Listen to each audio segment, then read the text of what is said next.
جارێکی دیکە نەجمەدین کەریم پارێزگاری کەرکووک پرۆژەی بەهەرێمکردنی کەرکووک بە ڕێگە چارەی کێشەکان دەزانێت و داوای پشتیوانیش دەکات لە پێناوگەیشتن بە یەکلاییکردنەوەی کەرکووک و ناوچەکانی دەرەوەی ئیدارەی هەرێم. جا ئێمە پێشنیاری ئەوەمان کردکەوە تاوەکو ئەم مادەیە جێبەجێکرێ با کەرکووک بێ بە هەرێمێکی سەربەخۆ. ئێمە لە مانگی 2016 ئەم مەوزوعە زیاتر پەرەیسەند و باسکرا، بەڵام بەداخەوە هەموو حیزبە سیاسیەکانی کوردستان یەکسەر بەیانیان دژی دەرکرد و کەوتنە قسە بە ئێمە. لە هەمان کاتیژە نەیانتوانیوە یەکشت بکەن بۆ ئەوەی کەرکووک نزیک بکەنەوە لە هەرێمی کوردستان یا بیخەنە ناو هەرێمی کوردستان.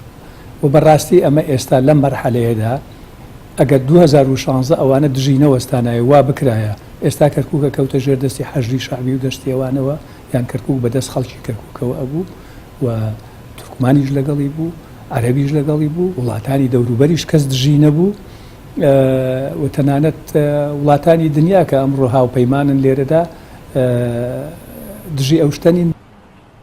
لە ساڵی 2016 پرۆژەی بەهەرێمکردنی کەرکووک لەلایەن پارێزگاری کەرکووکەوە پێشکەش کرا و بۆ ئەو مەبەستەش سەردانی بەشێک لە حیزبە کوردستانیەکانی کرد، بەڵام بەشێکی زۆر لەو حیزبانە سەر لەبەری پرۆژەکەیان ڕەت کردەوە.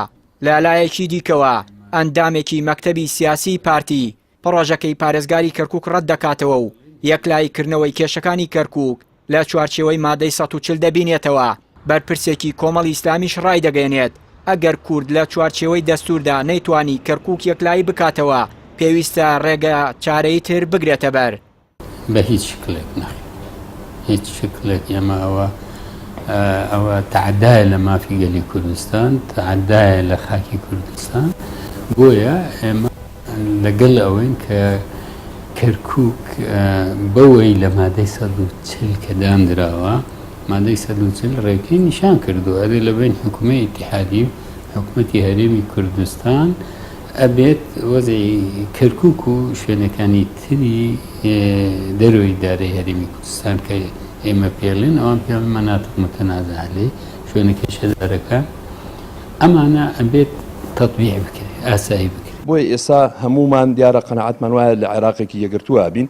عێراقی یەکگرتووش دیارە دەستوورێکی ئەو دەستورە ئەگەر هەمومان کاری پێ بکەین چارەسەری بۆ کەرکووکیش داناوە. ئەم دۆخی ئێستاش دۆخێکی نەخوازراوە بەڕاستی کە دەسەڵاتێکی عەسکەری هاتووە حکوم دەکات. هیوادارین کە بەپێی دەستور شاری کەرکووکیش ئاسایی بکرێت و باقی شارەکانی تر و مەسیریشی بە مادەی 140 چارەسەر بکرێت. پێم وایە ڕێگە چارەیەکە و هیچ ئیشکالێکمان بۆ دروست نابێت. مادەی 140 دەستور باس لە یەکلاییکردنەوەی کێشەکانی کەرکووک بە سێ قۆناغی قەرەبووکردنەوە و ئاساییکردنەوە و دواتر ڕاپرسی بۆ چارەنووسی شارەکە بە گەڕانەوەی بۆ سەر هەرێمی کوردستان یان مانەوەی لە چوارچێوەی حکوومەتی عێراق دەکات، بەڵام بەهۆی ململانی حزبی یەکێتی و پارتی لە سەر بەرژەوەندیە حزبیەکانیان لە ماوەی 13 ساڵی ڕابردوو لە بەغداد نەتوانرا هەوڵی جدی بۆ جێبەجێکردنی مادەی 140 یەکلاییکردنەوەی گەڕانەوەی کەرکووک و ناوچە جێناکۆکەکان بۆ سەر هەرێمی کوردستان بدرێت. چیانووری کەناڵی ئاسمانی پەیام، کەرکووک.